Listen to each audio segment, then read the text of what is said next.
Hoje é dia de batalha entre personagens, e de um lado, temos um dos vilões mais fortes de One Punch Man, detentor do conhecimento de todo o fluxo de energia do universo, e capaz de criar explosões e raios gama, e do outro, um dos vilões mais fortes de One Piece, capaz de criar buracos negros e detentor do poder capaz de destruir o mundo.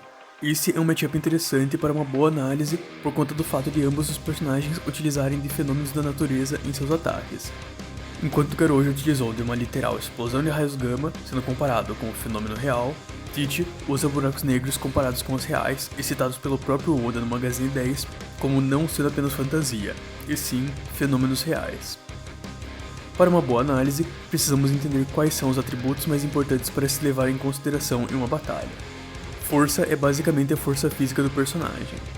Em 99,9% dos casos, força tem o mesmo valor de durabilidade. Isso pois a terceira lei de Newton prevê que se você pode resistir a uma força, você também pode aplicar ela. Então se o personagem resiste a algo, ele possui isso tanto como durabilidade quanto como força, com raros casos onde o personagem estaria resistindo através de suas habilidades ou outros métodos. Durabilidade é o quanto de dano um personagem recebe em um ataque. Isso é importante de se reparar, pois alguns cometem o engano de, por exemplo, dizer que o Naruto tem uma durabilidade maior do que outro personagem por conta de sua regeneração. Porém, regeneração não é uma forma de durabilidade e sim de hacks. Um exemplo de durabilidade seria um personagem receber um golpe de espada e não receber dano algum, quebrando a própria espada ou coisas do tipo, enquanto um feito de resistência seria receber o corte em sua cabeça, sobreviver e continuar lutando, pois durabilidade se trata da dureza de algo, o quanto é resistente, enquanto resistência se trata da tolerância à dor, estamina e coisas do tipo.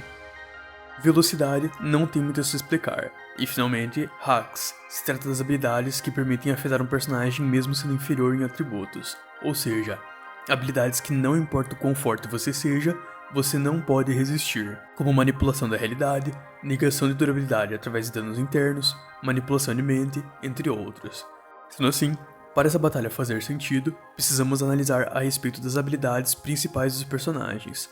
Pois caso Tite não fosse capaz de aguentar uma das habilidades do Garou ou vice-versa, de forma a não conseguir nem ao menos evitar, não teríamos nenhum motivo para analisar os atributos físicos deles. Algo que sempre é levado em consideração sobre o Garou é sobre a radiação cósmica, pois ele emite passivamente radiação, matando humanos comuns ou personagens sem resistência a isso apenas estando perto deles.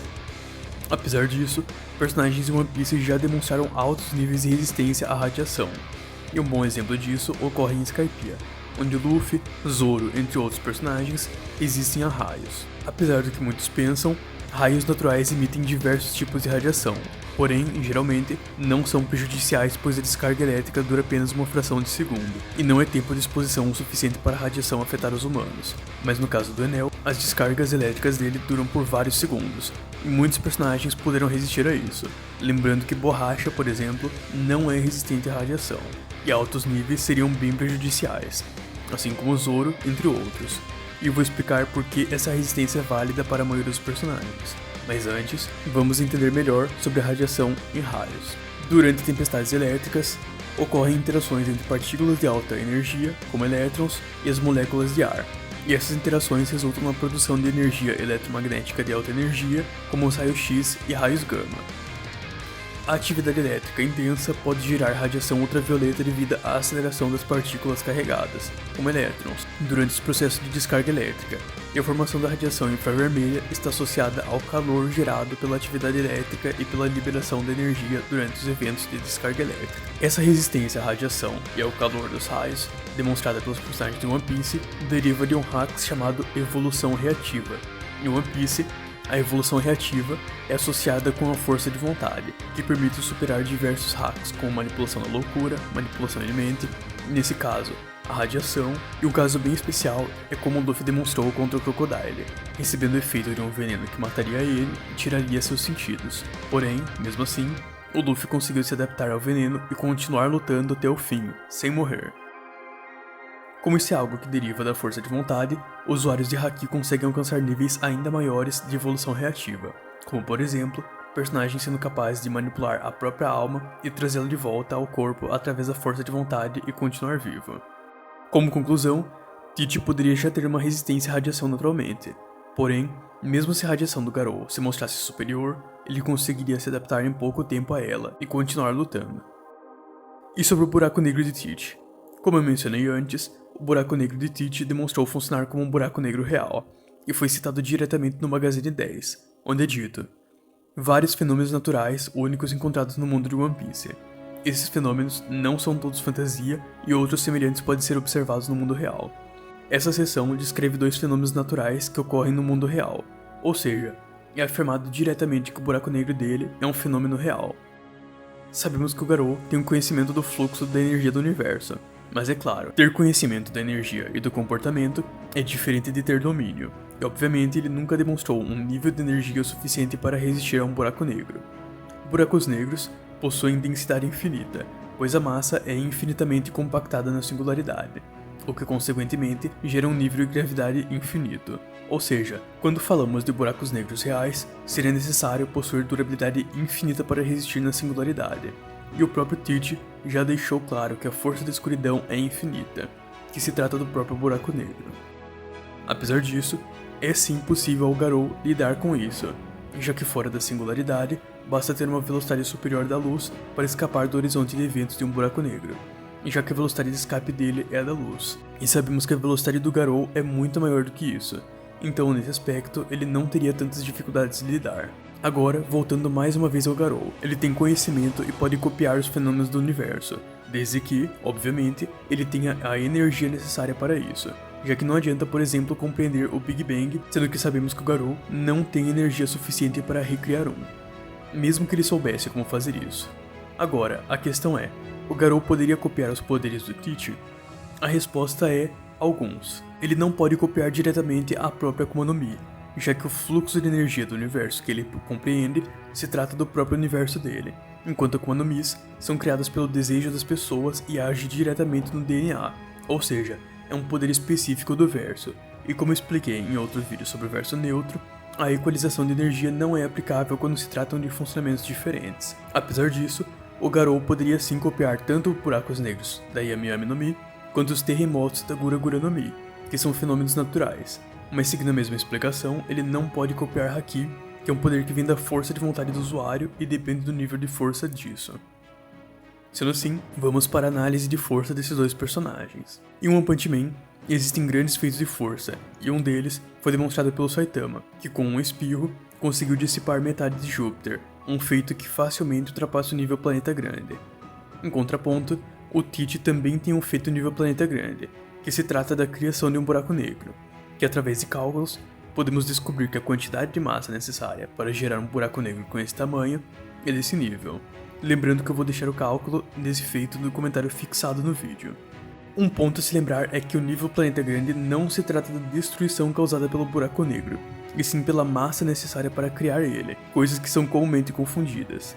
Para gerar um buraco negro, é necessário uma quantidade enorme de massa, e como o Teach pode controlar o horizonte de eventos para não afetar personagens e coisas que ele não quer, ele pode causar apenas a destruição que ele mesmo pode decidir.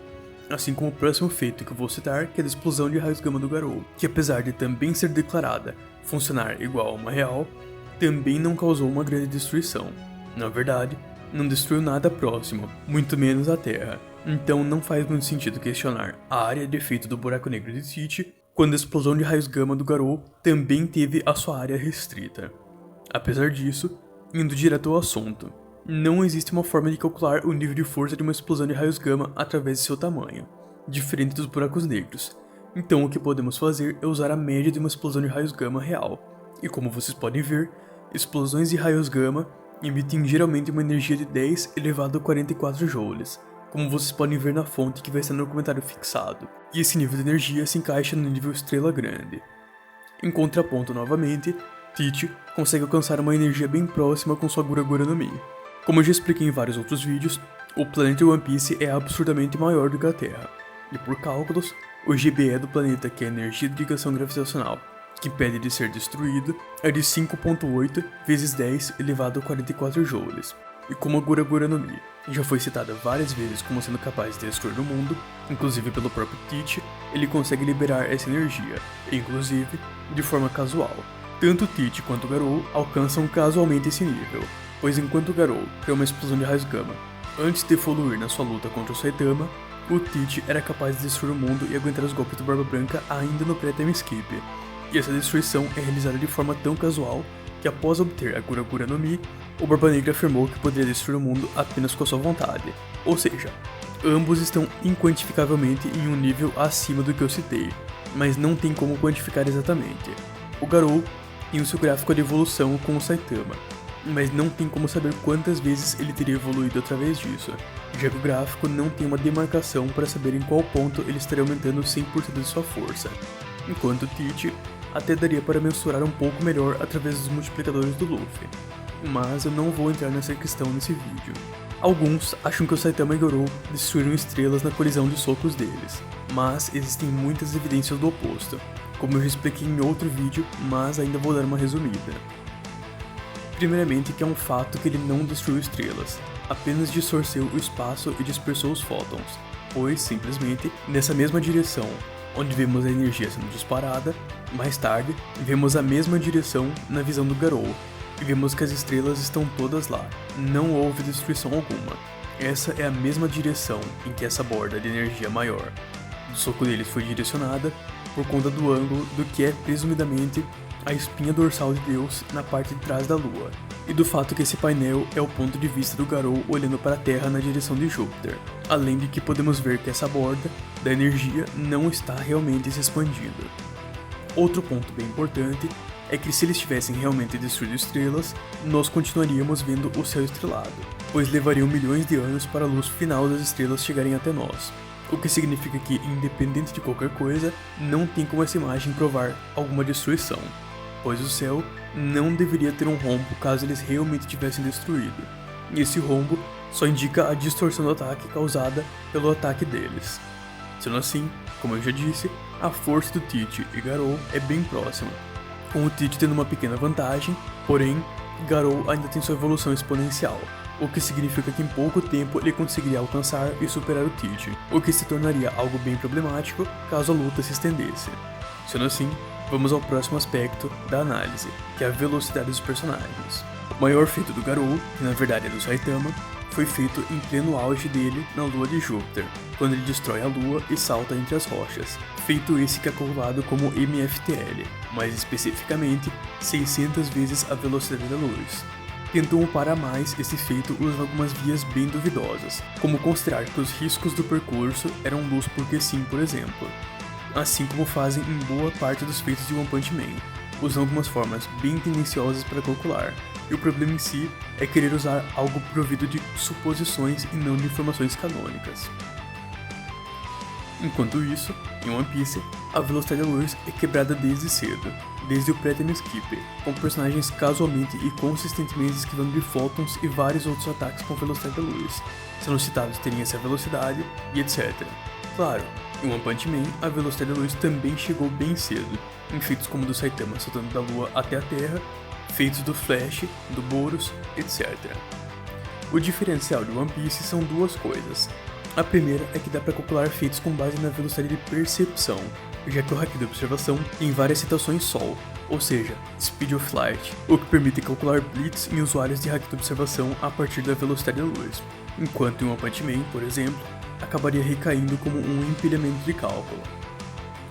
Outra coisa bem forte é os multiplicadores de One Piece, o que torna consistente a velocidade aumentar com o decorrer da obra.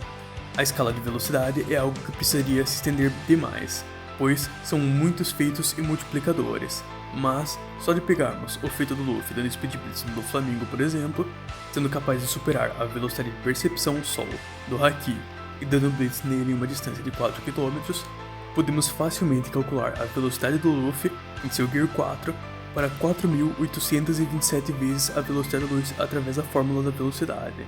E o Teach, logicamente, já era muito superior ao Luffy e do Flamengo nessa época, sendo capaz de superar o Lau atualmente, então vamos apenas usar isso de base. Agora já sabemos sobre os atributos deles e sobre as interações principais entre seus hacks, mas vamos analisar um pouco mais sobre suas habilidades para realmente podermos definir um vencedor. No geral, o principal do Garou é sua adaptação, cópia de poderes e coisas relacionadas a fenômenos do universo, assim como os portais que ele copiou do Blast, etc. Enquanto isso, Barba Negra tem um arsenal um pouco mais complexo, que vai desde a criação de buracos negros, manipulação da loucura através dos que são engolidos, haki de observação, demonstrado ao identificar o haki do Luffy, o que concede a ele previsão de movimentos, haki do armamento, negação de durabilidade através das ondas de choque da Gura Gura no Mi, que podem passar pelo oponente, manipulação de vibrações, etc. Sendo assim, vamos para uma análise final. Teach tem uma pequena vantagem em AP e uma boa vantagem em velocidade, enquanto Garou tem sua cópia.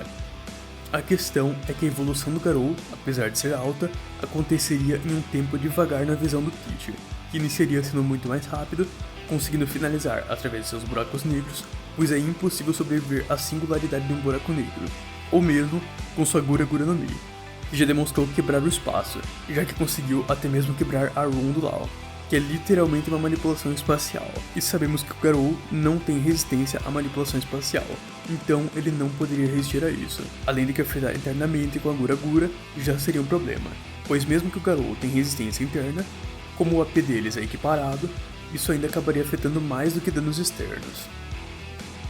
No geral, o Teach acabaria prevendo que se estender a luta demais traria sua derrota, precisando finalizar o mais rápido possível, como eu citei. Essa é uma batalha bem acirrada, e como vocês já sabem, bem polêmica, já que o nível de poder de One Piece é um grande tabu na comunidade do Power Scaling. Caso tenham concordado com o resultado, deixem o like e caso discordem, deixem seu comentário sobre o que vocês consideram que está errado. Então é isso, e nos vemos na próxima.